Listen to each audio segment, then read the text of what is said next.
We've just glued up a base behind us there for the Gustav Stickley Ottoman that I'm creating, and this is a first prototype that I'm designing. Mostly it's a existing plan, but then what I'm doing is creating a change as far as the upholstery goes.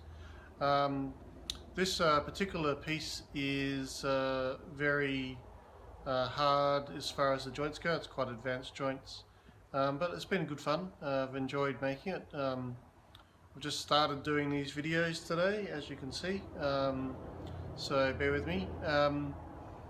The thing I'm going to show you today is how to glue up, well, not so much how to glue up, but because I've already glued it up, but the characteristics of gluing up a table and the sorts of things, or table, or an ottoman, or chairs, or any of those kind of things, and the sorts of things you want to be looking for as far as the joins go when you're gluing up. Alright, bear with me, I'll get on with it. So what I have here is our ottoman base glued up. We're using 8 clamps to hold all the joints together. There's a combination of blind mitered tenons and standard tenon joints in this piece, and as you can see here, we've got good joins and got rid of all the glues using a toothbrush and a rag. But essentially, if you left that glue there, which isn't there anymore, you would end up with darker stains when you go to stain up this piece. It's pink jarrah, so it's a beautiful timber, and that will only darken down once we go for the finish. What you don't see yet, but you see the top, I've basically marked which corners are which with chalk so we can easily wipe that off. But essentially what we have here is a arts and crafts ottoman, which will then we'll either put in corner braces in here, across there on each corner, or we will go and web directly from the cross rail. And you can do that with this particular version, because by doing those blind mitered tenons, which are basically corner type tenons deep in these legs here, you should be able to have what you can see there. It's essentially level with each other. So what that means is we can actually use that rail as part of the upholstery base. So if we really wanted to, we could just upholster straight onto that. The other option we've got, like I was saying, is once we put the if we could put corner struts in there, we could then drop in an extra base that fits in the middle bit there, and it just inserts into that, which we attach the cushioning to. By doing that, we then have the option of being able to change out the upholstery every 10 years or however often we want to go and get new upholstery, and it's much easier to change. While as if you tack it onto the existing railing, that's fine, but then you do have the chance of damaging the railing over time. So either method works. It just gives you more options if you drop it in. So I'm yet to debate which way I'm going to go with this particular model. Either way, it's going to work. It's fantastic. We had to get 8 clamps. I didn't have quite enough clamps when I was gluing this one up, so I had to go and buy 4 more.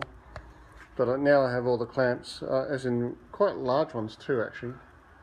These are 600mm across, so very large clamps. And F clamps, these ones are, and these are bar clamps, as you can see down there. They look like a little bar. And then what we have here is the aluminium type bar clamps. This one's from Rockler, but there's all sorts of brands you can get. They're lighter, not quite as heavy duty as the iron ones, and the iron ones use this sort of ratchet device here that you can see. So they put a lot of pressure These ones also use a sort of like a, as you can see there, it's like a winding type ratchet. And then these just use the hand clamp. I've also got a quick grip on there. So these basically allow you to quickly lock it in, and then you use the handle to squeeze a fine pressure.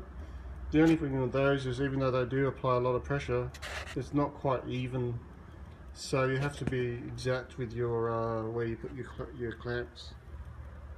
In some cases where I've got the this thing here, the rubber, that can go directly onto the wood, it's not going to mar the wood.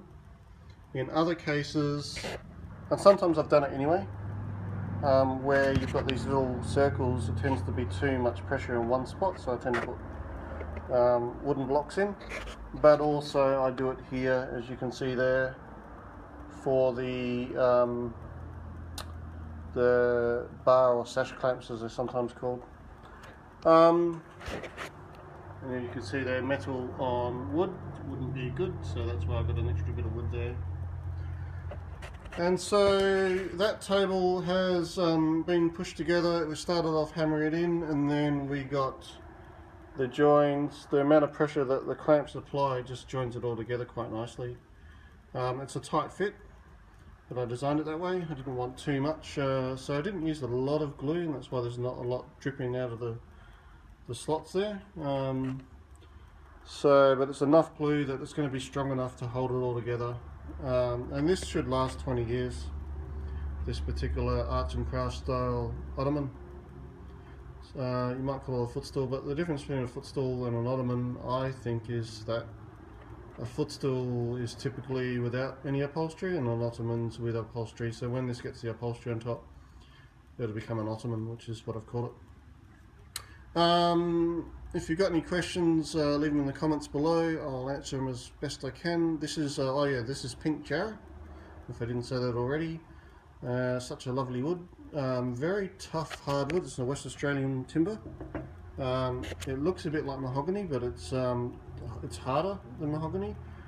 It's if you were to hand tool, when you're using hand tools on this stuff, it does tend to blunt the tools. That's my shadow, but anyway.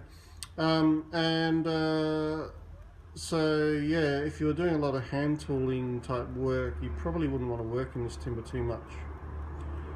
Luckily, I've done a mixture. Being a hybrid shop, I do a mixture of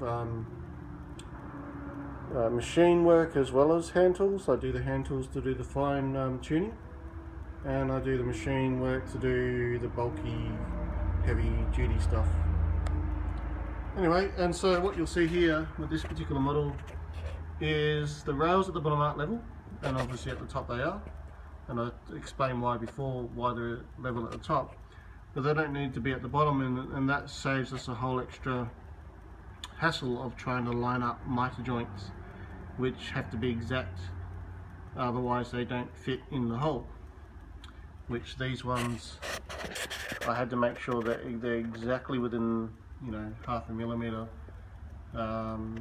and the angle had to be exact as well. So it's a very hard joint to do, and you need a lot of skill, and luckily I've got that skill level.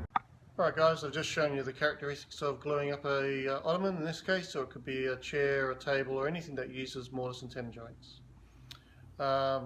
Using the various clamps, the types of clamps you can get, why you'd use certain clamps, and what you need to watch out for.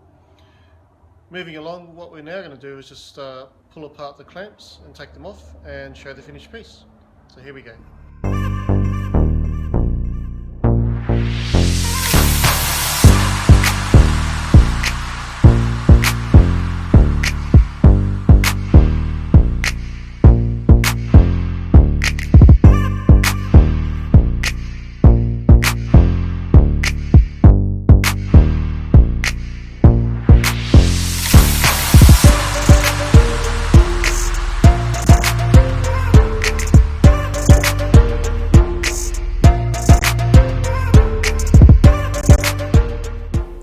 Today we learnt about what things we need to watch out for when we're gluing up. I think that's the most important thing, is you've got to take your time, you've got to make sure you get it right, get rid of any glue issues that you may have at the time. And usually my advice is to always have a second person to help you do this. It's too hard to do it by yourself, I think.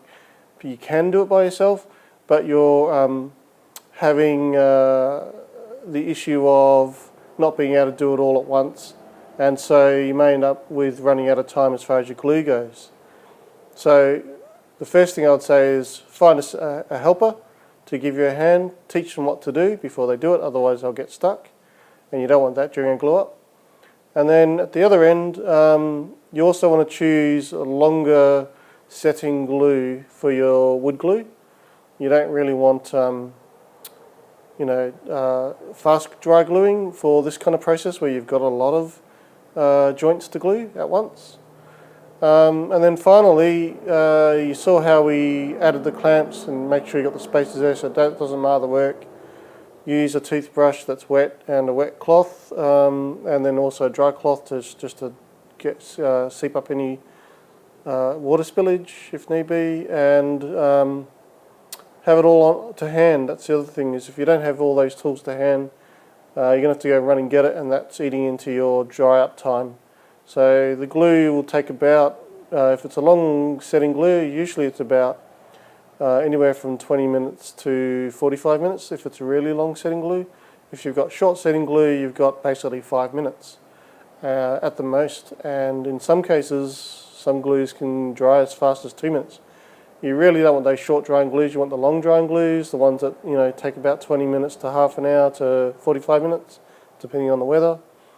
So it gives you time to correct any errors or mistakes, because the other thing you're looking for is to make sure that when you're gluing up that table is as square as it comes. Alright, it could be table, sorry, it could be ottoman, could be chair, anything with that sort of box looking frame, you want to make sure it's square. Alright, we'll see you next week, and if you've got any questions or comments, leave them in the comment section below.